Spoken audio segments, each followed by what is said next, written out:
আসসালামু আলাইকুম রহমতুল্লাহ। সম্মানিত ভাই বোনেরা, রমজানের বরকতে আমাদের জবানগুলো গুনাহ মুক্ত ছিল। রমজান চলে গেছে, এখন আমাদের জবান দ্বারা অনেক ধরনের গুনাহ হতেছে। আমি দুটি কালিমার কথা বলবো। যদি ওই দুটি কালিমা দ্বারা আমাদের জবানগুলো সর্বদা জারি রাখতে পারি, অনেক ধরনের গুনাহ থেকে আমাদের জবানগুলো মুক্ত থাকবে ইনশাআল্লাহ। কালিমা দুটি কি নবীজির হাদিস থেকে জেনে নিন।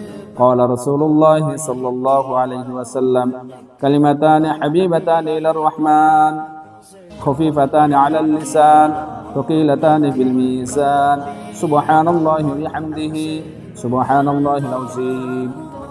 রাসূলুল্লাহ সাল্লাল্লাহু আলাইহি ওয়াসাল্লাম ইরশাদ করেন, রহমানের কাছে কালিমা দুটি অতি প্রিয়, জবানে উচ্চারণগত ভাবে খুবই হালকা, আর কিয়ামতের দিন মিজানের ফলে খুবই ভারী হবে।